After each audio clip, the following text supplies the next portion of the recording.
From ठीक हो गया जी। तो बात ये हुई थी कि स्टैटिक ऑप्टिमाइजेशन में मैपिंग होती है from from real number to real number, जबकि डायनामिक ऑप्टिमाइजेशन में जो मैपिंग होती है from curve to a real number होती है। अच्छा, अब हमने बात की थी ना जिस तरह से स्टैटिक ऑप्टिमाइजेशन में एक फंक्शन होता है, इसी तरीके से डायनामिक ऑप्टिमाइजेशन में फंक्शन नहीं होता, फंक्शनल होता है। अब वो फंक्शनल की क्या फॉर्मेशन है, वहां से हम स्टार्ट करते हैं। लाइक हम ये कहते हैं ना कि सपोज हमें यूटिलिटी फंक्शन गिवन है, प्रोडक्शन फंक्शन गिवन है, कॉस्ट फंक्शन गिवन है, तो यहाँ और उसको हम मिनिमम या मैक्सिमम करते हैं, मैक्सिमाइजेशन मिनिमाइजेशन करते हैं। यहाँ पे हमारे पास एक फंक्शनल गिवन है। लेकिन सबसे पहले आप ये देखो कि उस फंक्शनल की फॉर्मेशन क्या होती है, उस फंक्शनल में क्या क्या चीजें होती हैं। ठीक है। अच्छा, ये जो फंक्शनल होता है, इस फंक्शनल को वैल्यू फंक्शन भी कहते हैं। ठीक है, पाथ वैल्यू या वैल्यू फंक्शन, इसीलिए उसको वी वाई से रिप्रेजेंट किया जा रहा है। सपोज जो वेरिएबल इन्वॉल्व है जिसको हमने ऑप्टिमाइज करना है वो वाई वेरिएबल है, तो वी वाई लिखने का मतलब ये है कि value function of, value functional of y, function नहीं functional of y. Y variable है और वी वैल्यू, जिस तरह से लैग्रेंजियन बनाते हैं या कोई भी एक फंक्शन बनाते हैं तो उसको हम वी से रिप्रेजेंट कर रहे हैं। अब आप देखो इसके इंग्रेडिएंट्स क्या क्या होंगे। कल वाली जरा पिक्चर अपने जहन में रखें, उसमें दो तीन चीजें इंपॉर्टेंट थी। लास्ट पे हमने बात भी की थी कि जब भी आप ऑप्टिमाइजेशन करते हैं तो ऑप्टिमाइजेशन के लिए आपको दो तीन चीजें चाहिए होती हैं। क्या चीज चाहिए होती है? एक आपको चाहिए इनिशियल स्टेट और टर्मिनल स्टेट, एक चीज। दूसरा ये चाहिए होता है कि टाइम जो इन्वॉल्व है उसके अंदर। तीसरा उसको मैक्सिमाइज करना है, मिनिमाइज करना है।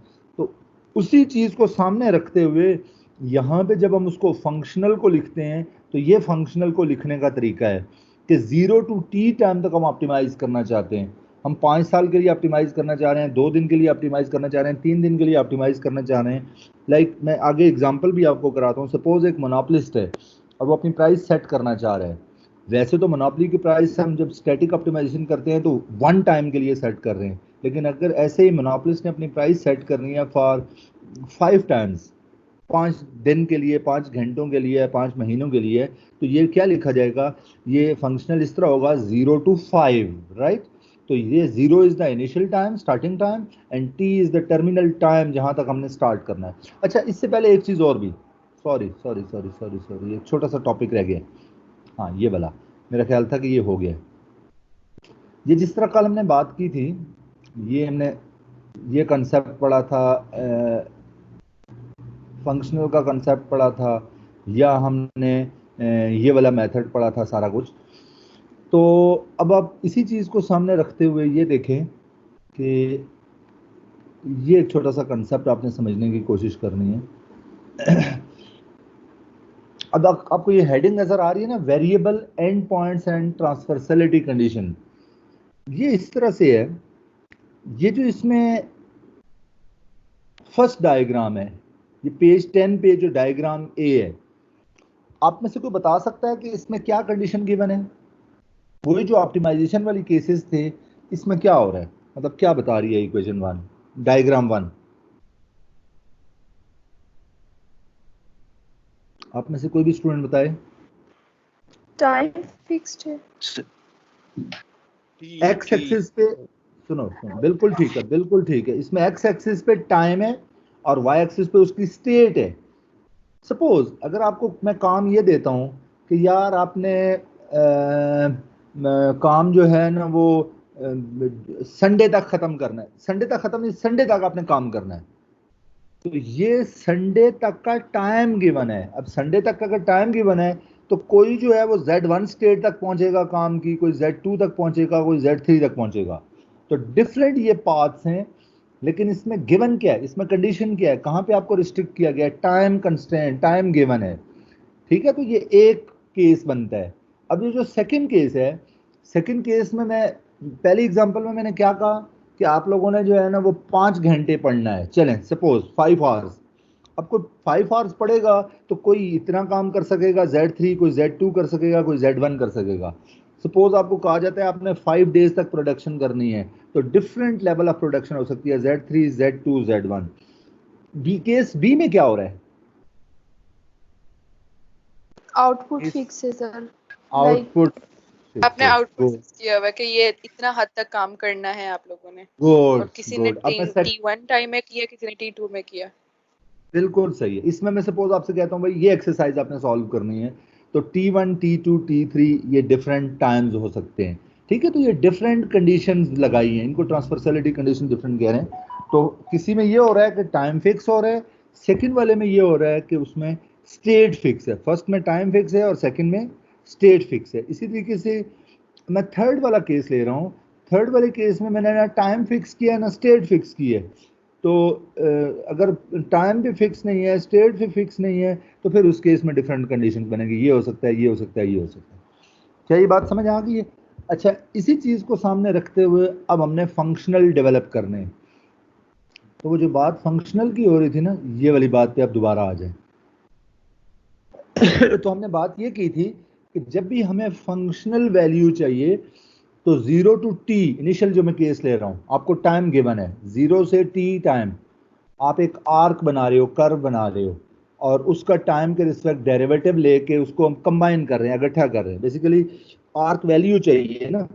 आर्क वैल्यू को मतलब आप समझ रहे हैं क्या है? कल जिस तरीके से आपने डिफरेंट पाथ फॉलो किए, किसी पाथ पे कास्ट आ रही थी 18, किसी पाथ पे आ रही है 14, किसी पे एक आ रही है 10, तो उसको हम कह रहे हैं पाथ वैल्यू। तो जब आप 0 से लेकर टी तक इसको इंटीग्रेट करेंगे आर्क वैल्यू को, तो वो आपको मिलेगा, ठीक है। अच्छा, अब देखें इसके अंदर क्या क्या है। ये जो इसका कर्व है, ये जो वैल्यूज है, ये जो इसके अंदर ये वाला पॉइंट है, ये जिसकी बात हम कर रहे हैं, ये ठीक है। इसके अंदर क्या क्या चीज़ है? नंबर वन, फर्स्ट पॉइंट इसके अंदर है स्टार्टिंग स्टेज। स्टेज का मतलब है टाइम, स्टार्टिंग टाइम 0।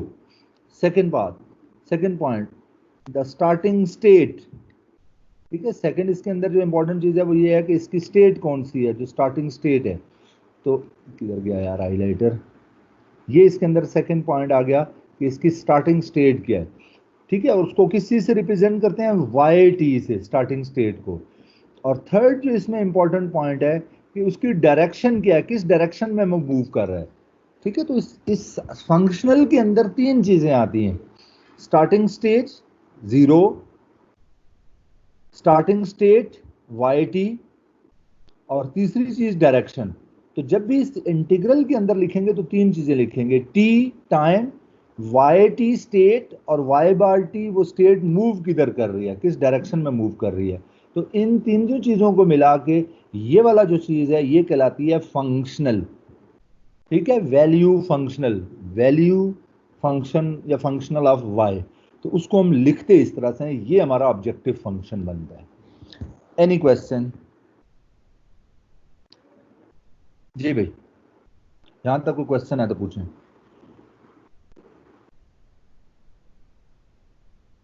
कोई क्वेश्चन नहीं है? नहीं सर, क्लियर है। ठीक है, आगे चलते हैं। स्क्रीन शो नहीं हो रहा है सर, क्या क्या कह रहे हो, क्या कह रहे हो? स्क्रीन शो नहीं हो रहा है सर, इसलिए क्वेश्चन पूछने का क्या फायदा नहीं है सर। बुक मैंने सेंड किया, उसका पेज खोल लो ना। बुक मैंने सेंड किया, उसका मैं साथ साथ बोलता जाता हूँ, उसका पेज नंबर खोल लो 13, वो हम बात करें। स्क्रीन पेज में नंबर अभी क्या है सर? अभी 13 पढ़ रहे हैं। 13 सब लोगों को नहीं शो हो रही स्क्रीन? हो रही है हाँ, सर। सर हो रही है। मुझे भी नहीं हो रही है सर। यार वहाँ थोड़ा सा मौसम का मुझे लगता है इशू है, इस वजह से। चले आप लोग सर बुक खोलें। हाईलाइट देर बाद हो रहा है, पर हो रही है। अच्छा अच्छा अच्छा अच्छा, चल चल।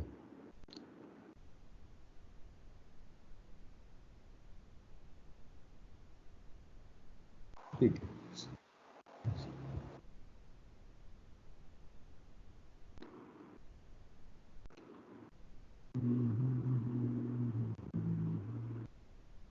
अच्छा जी, तो ये क्लियर हो गया। ये 1.1 इक्वेशन की बात कर रहे हैं कि ये वैल्यू फंक्शनल है। एक सेकेंड यार, मुझे एक टीचर की कॉल आ रही है।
सॉरी यार, टीचर मेरे को सर अच्छा जी बोले।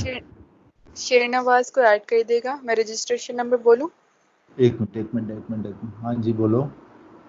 0409 04 171 ओ एक मिनट यार, 0409 171 171 3154। 3154। शहरनवाज हो गया। जी सर। चलो ठीक है। तो ये चीज क्लियर हो गई भाई, ये जो हम बात कर रहे हैं कि ये हमारे पास एक वैल्यू फंक्शन आ गया। सर ये इक्वेशन जरा समझा दे सर। कौन सा इक्वेशन? ये वन वाला सर, मैं नेट चला गया था। ये अच्छा, इस इक्वेशन में और कुछ नहीं है। हमने ये बात की है कि ये जो जिस तरह से होता है ना, जो ऑब्जेक्टिव फंक्शन होता है, तो ये हमारा ऑब्जेक्टिव फंक्शन है जिसमें हमारे पास इनिशियल टाइम है, टर्मिनल टाइम है, और वो फंक्शन है टाइम का वाई टी, जिस वेरिएबल को ऑप्टिमाइज करना है, और ये उसकी डायरेक्शन है, किस डायरेक्शन में वो मूव कर रहा है, डेरिवेटिव। ठीक है, तो इन सारों को जब हम कंबाइन करते हैं तो ये हमारे पास एक वैल्यू फंक्शन बनता है जिसको हम ऑप्टिमाइज करेंगे, मैक्सिमाइजेशन करेंगे या मिनिमाइजेशन करेंगे। ठीक है, इसी तरीके से जरूरी नहीं है कि आप एक टाइम में एक वेरिएबल को ऑप्टिमाइज कर रहे हो, आप एक वेरिएबल में एक से ज्यादा वेरिएबल को भी ऑप्टिमाइज कर सकते हैं। तो इसलिए ये हमारे पास 1.2 जो इक्वेशन है, इसमें दो वेरिएबल ऑप्टिमाइज हो रहे हैं। वाई टी टाइम तो दोनों में टी है, Y T variable, Z T variable, और ये उन दोनों वेरिएबल की डायरेक्शन है कि ये वाई वेरिएबल की डायरेक्शन की क्या उसकी किस डायरेक्शन में मूव कर रहा है, और जेड वेरिएबल किस डायरेक्शन में मूव कर रहा है। ठीक है, तो ये पहला जो इक्वेशन है 1.1, ये वन वेरिएबल केस है, और इक्वेशन 1.2 जो है वो टू वेरिएबल केस है। ठीक है, अच्छा, इसी की अब हम एक एग्जांपल देखते हैं कि माइक्रो इकोनॉमिक्स में एग्जांपल क्या है, मैक्रो इकोनॉमिक्स में क्या एग्जांपल है, फिर इनके सोल्यूशन पे जाएंगे कि इनको सॉल्व कैसे करना है, ऑप्टिमाइज कैसे करना है। सबसे पहले फंक्शनल की मैं आपको एग्जांपल बता रहा हूँ कि फंक्शनल किस तरह बनता है। तो माइक्रो इकोनॉमिक्स की एग्जांपल वो ये ले रहा है कि मोनोपोलिस्ट का एक प्रॉफिट फंक्शन वो बना रहा है। तो मोनोपोलिस्ट का प्रॉफिट फंक्शन बनाने के लिए आपको पता है उसका रेवेन्यू फंक्शन बनाना पड़ेगा और उसकी कॉस्ट फंक्शन बनानी पड़ेगी। तो रेवेन्यू फंक्शन बनाने के लिए वो प्राइस इनटू क्वांटिटी वाली केस ले रहा है। अब वो कह रहा है कि जो क्वांटिटी डिमांडेड है, क्वांटिटी डिमांड, वो डिपेंड कर रही है प्राइस पे और चेंज इन प्राइस पे। देखें, जब क्वांटिटी डिमांड इसी चीज़ पे डिपेंड करती है ना कि उसकी करंट प्राइस क्या है और लोगों की एक्सपेक्टेशन क्या है प्राइस के बारे में। Change in price mean there expectations about prices. तो इन दोनों चीज़ों पे क्वांटिटी डिमांड डिपेंड कर रही है। और पी बार क्या चीज़ है? D P over D T, ये डेरिवेटिव को शो कर रहा है कि प्राइस में किस तरह से चेंज आ रही है इसके अंदर। अब देखें, जरा बात समझने की कोशिश करनी है। What is revenue? Revenue is price into quantity. तो प्राइस तो पी ही है, और क्वांटिटी की जगह आपने क्या पुट कर देना है? ये वाला पुट कर देना है या ये पुट कर देना है। जब आप क्वांटिटी की जगह ये पुट करेंगे तो अब ये रेवेन्यू का सारा फंक्शन किस फॉर्म में आ जाएगा? या तो उसके अंदर वेरिएबल इन्वॉल्व होगा पी, या उसमें वेरिएबल होगा पी बार। तो इसलिए इस फॉर्म में लिखा हुआ है।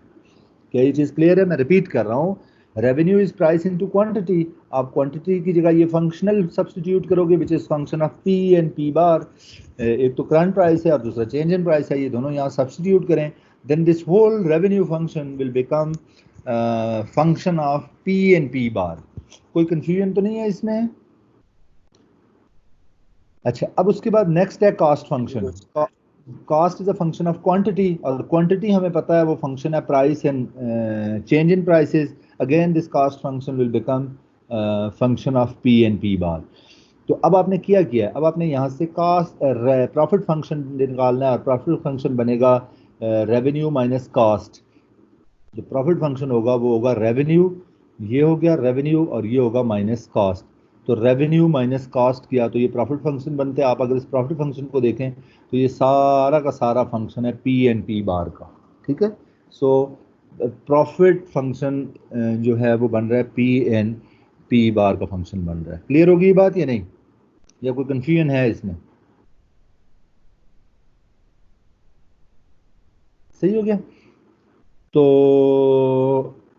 अब सर इनको वापस सब्स्टिट्यूट करके हमने सब्स्टिट्यूट इसलिए किया था कि मिनिमाइज और मैक्सिमाइज करें। किस में सब्स्टिट्यूट क्यों किया था? नहीं, हमने उसको प्रॉफिट फंक्शन बनाया, और ये प्रॉफिट फंक्शन स्टैटिक नहीं बना रहे, प्रॉफिट फंक्शन डायनामिक है। राइट, वैसे तो सिंपल आपको पता है ना, प्रॉफिट फंक्शन होता है रेवेन्यू इज अच्छा function of price, cost is a function of price. तो यहाँ पे हम पी भी ले रहे हैं और पी बार भी जी ले रहे हैं। राइट, तो इस वजह से ये प्रॉफिट फंक्शन हमारा सही ये है। रेवेन्यू हो गया, ये कास्ट फंक्शन हो गया। So profit is function of P N P bar. अब प्रॉफिट फंक्शन नहीं है, ये फंक्शनल बन गया। क्यों? क्योंकि हमने ऑप्टिमाइज करना है टाइम 0 से लेके टाइम 5 तक। मोनोपोलिस्ट जो है ना वो 5 टाइम के लिए, 5 टाइम्स के लिए, टाइम पीरियड्स के लिए अपनी प्राइस को सेट करना चाह रहा है इनिशियली, और वो ये देखना चाह रहा है कि वो ऑप्टिमल उसकी प्राइस क्या है, ऐसी प्राइस जिसपे उसका प्रॉफिट मैक्सिमम हो।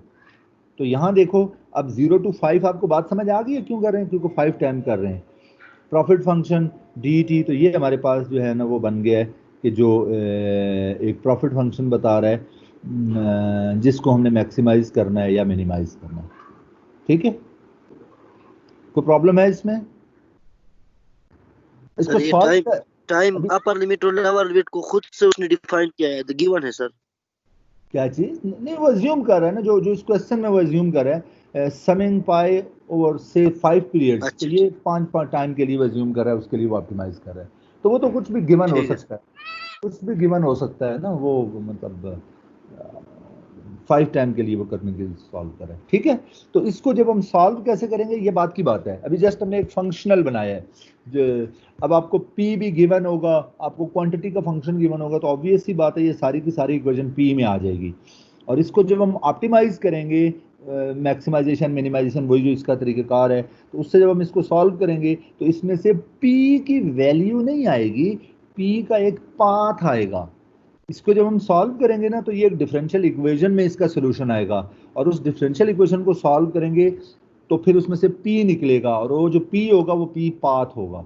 और वो P पाथ जब मैं इसमें पुट करूंगा तो एक वैल्यू आएगी, मसलन वैल्यू क्या आएगी, 50, 100, 20, 30, कोई भी एक नंबर आएगा। तो इसीलिए यहाँ पे जो मैपिंग होगी वो होगी from a path to real number. Like इसको ऑप्टिमाइज करने से P की वैल्यू नहीं आएगी, P का पाथ आएगा, और उसको जब हम पुट करेंगे तो वो हमारे पास वो दूसरी आ जाएगी, वैल्यू आ जाएगी। ठीक है, तो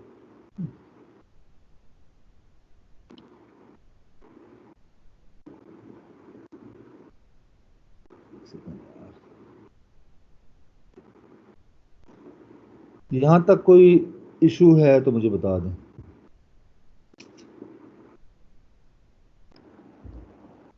कोई दुख तकलीफ परेशानी?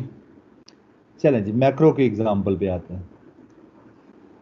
मैक्रो में हम बात ये कर रहे हैं कि ये जो यूटिलिटी फंक्शन मैक्रो में हम ले रहे हैं ये सोशल वेलफेयर फंक्शन है एक तरह का। ठीक है, चूंकि मैक्रो लेवल की बात हो रही है ना, तो सोशल वेलफेयर फंक्शन है जिसमें हम ये कह रहे हैं कि utility is a function of consumption. ठीक है, you is a function of consumption. तो आपको ये बात पता है कि जो आउटपुट है, जो प्रोडक्शन है, उसमें दो लोग इन्वॉल्व हो रहे हैं, कैपिटल और लेबर इन्वॉल्व हो रहा है। ठीक है, तो फिर सी की वैल्यू क्या होगी? सी की वैल्यू आएगी Q माइनस आई। ये समझ आ रहा है क्यों कैसे आया ये वाली इक्वेशन, या नहीं समझ आ रही? मैक्रो की अगर इक्वेशन बनाए तो क्या ये इक्वेशन समझ आई सी की? किस किस को समझ आ गई है? एक तो बता दो, एक मिनट मुझे खुद ही पूछना सर पड़ेगा। जितनी आप एक हाँ जी, बोलो। सर वो उसमें हमने पुट किया है ना sir, y is equal to C plus I plus G वाले उसमें पुट करके हमने सी को वेरी अलग किया है। Good, very good. तो यहाँ टू सेक्टर इकोनॉमी ले रहे हैं तो y is equal to C plus I है। तो जब हम c ले रहे हैं तो c क्या होगा? c होगा y माइनस आई, और y तो प्रोडक्शन फंक्शन होता है ना, y तो आउटपुट है।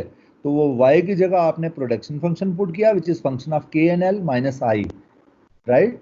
तो ये हमारा कंजम्पशन बन रहा है। और फिर वो आगे कह रहा है कि आई जो होता है ना इन्वेस्टमेंट, वो चेंज इन कैपिटल स्टॉक होता है over time, change in capital stock over time is investment. तो ये हमारी इक्वेशन इस तरह से बन रही है, right? So you see utility is a function of consumption, तो वो सी जो है वो अब हमारे पास ये वाला है, ये सारा इस पर पुट कर दिया है। तो हमें ये पता चला यहाँ पे कि यू सी यूटिलिटी फंक्शन या सोशल वेलफेयर फंक्शन ये हमारे पास बन रहा है। अब ये यू आ गया, तो इसको हमने कंजम्पशन को या सोशल वेलफेयर फंक्शन को ऑप्टिमाइज करना है। तो ऑप्टिमाइज करेंगे कितने टाइम के लिए ऑप्टिमाइज करेंगे? सपोज 0 से t टाइम के लिए ऑप्टिमाइज करेंगे, तो वो किस चीज़ का फंक्शन होगा? के एल के बार। तो बात बड़ी सादा सी है, इस फंक्शनल के अंदर का क्या वेरिएबल आया है? एक वेरिएबल नहीं है, ये 2 वेरिएबल फंक्शनल बना है। ठीक है, ये 2 वेरिएबल कैपिटल और फंक्शन लेबर, बना। क्या कह रहे हो? कैपिटल और लेबर दो फंक्शन है सर, वो दो वेरिएबल वो हो गए ना सर। जी हाँ, आउटपुट और इन्वेस्टमेंट। जी हाँ, एक तो हो गया ना के और एल, ये दो वेरी ना, लेबर और कैपिटल होगा ना, ये आउटपुट और इन्वेस्टमेंट नहीं, ये दो चॉइस वेरिएबल है ना, लेबर और कैपिटल। ऑप्टिमाइज सर, करेंगे तो यहाँ लेबर से और हमारे capital pass optimum level of labour आएगा